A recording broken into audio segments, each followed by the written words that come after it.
2026,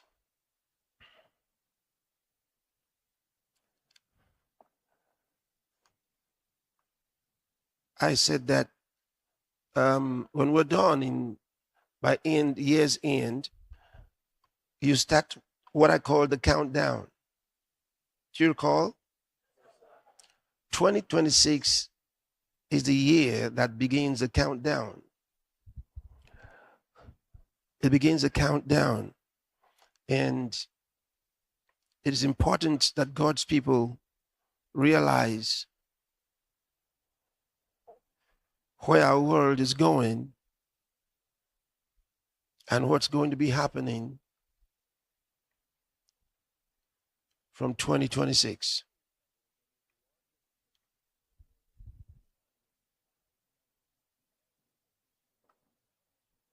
That year begins a countdown.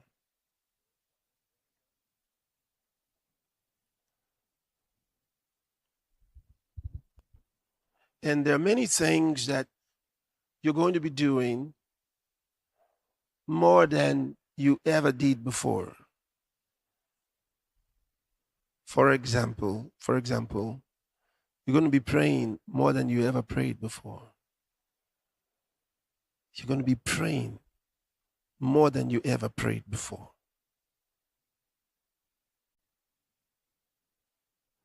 What does that even mean?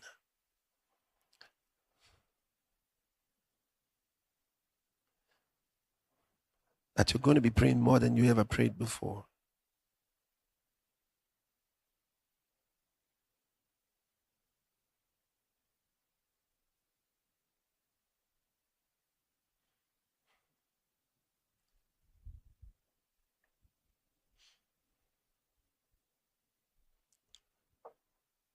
I believe we do have a choice in the spirit.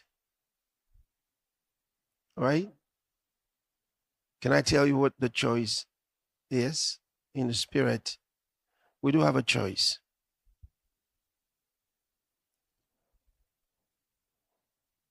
Either we begin praying more than we ever prayed before by choice, or we're going to be made to pray more than we ever prayed before. Which one would you choose? That's up to you. But remember, this has to do with individuals as well as churches and the church of Christ as a whole. I'll give you a little bit of an illustration. I won't have to tell you the whole story. But I was years ago, we were getting ready to fly.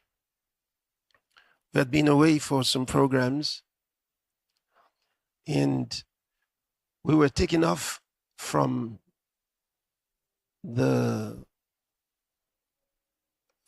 Johannesburg.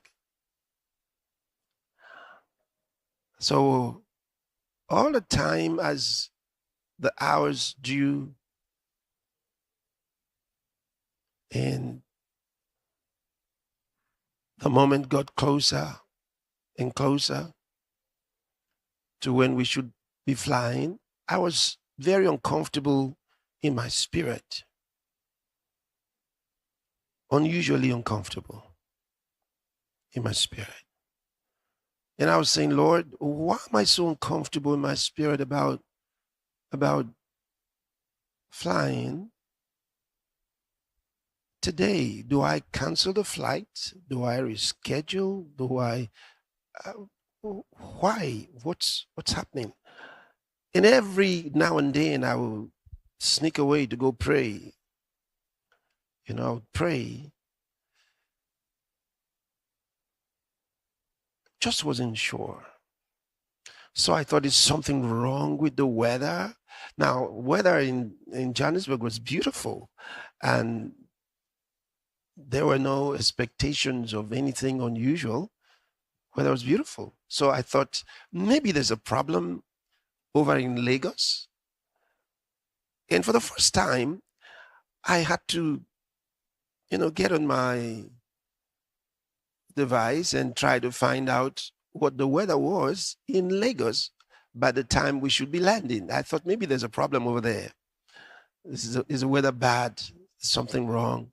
I checked, nothing unusual. So I prayed again. So while I was still on my knees and talking to the Lord,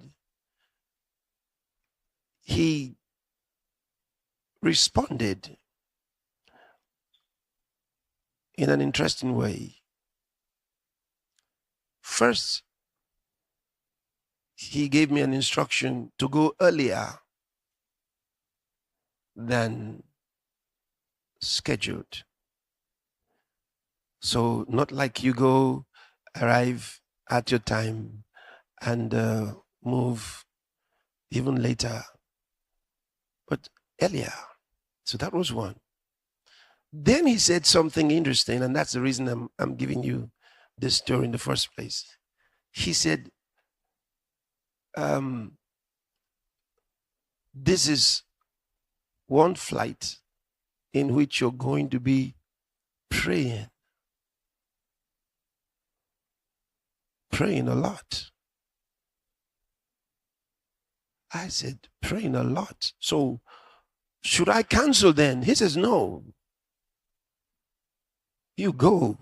And I'm going to be praying a lot about this flight, in this flight. Yes. I didn't know what that meant. So I told everybody, we're moving, no lateness. Make sure we're there earlier. So we arrived earlier at the airport. And since we're early, I said, so we might as well just go. We're already here. Let's go. We don't have to wait till the time we scheduled. We're here. And the captain was ready, and they said, oh, good, we go. Now, as we were moving to the plane, there was this unusual breeze. But, I didn't think anything serious. Just hurry and get in the plane anyway. So we got in the plane. Fasten your seatbelts. The moment the plane got off, once the wheels were off the ground, the wind collected it. And the next thing we knew was vroom to the side. We're supposed to be going like this, but the plane goes like this. And then carried up. And it was like paper in the air. Sideways, to the left, then to the right, then up, then down.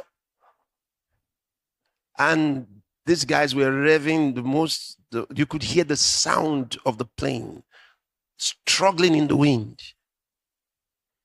I got it now. No wonder he said you're going to be praying. Of course, we let out powerful tongues. Reverend Tom was there, Reverend Ray, Evangelist, Dr. Eddie Owase. It was time to pray. And this time, not just praying quietly. We opened our mouths.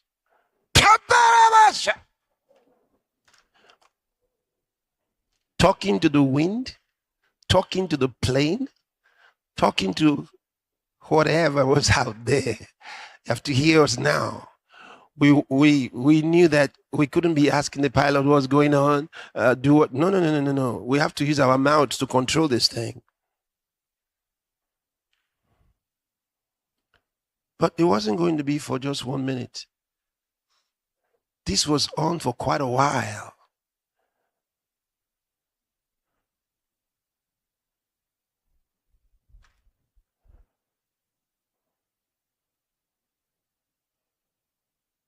I'd never been in a flight like that.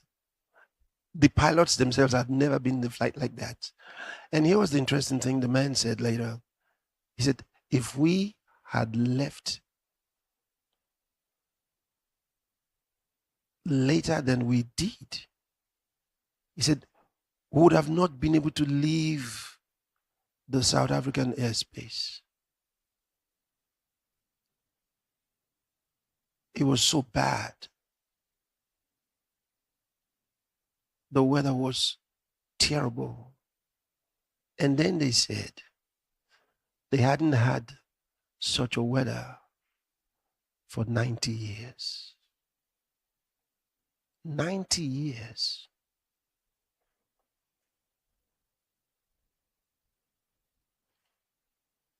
Buildings were destroyed. All this followed, this was a terrible thing. But we were in the air and we were really praying and praying and praying and praying and praying. Up, we prayed. It went down. We prayed to the side, this way and that. But we continued praying. But I remembered what the Lord said. So I knew I was not supposed to stop the praying. I was to continue the praying until there was no need to pray. But we prayed a long time. Do you get it now?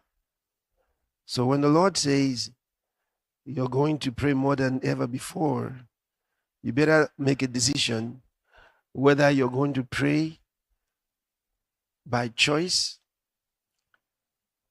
because you love the Lord and you want to do what He told you to do, or else you're going to be praying and really praying because of circumstances. Which one do you choose? The first one, we have a choice. We have a choice. So for that one, don't wait. Don't wait.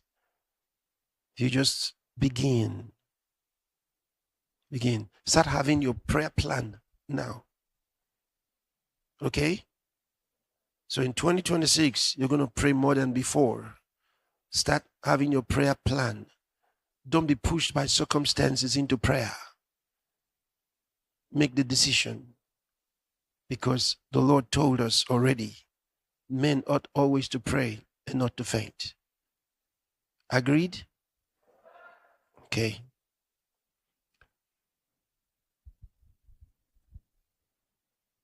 Glory be to God. I want the choir to lead us in another song as we get ready to serve the communion.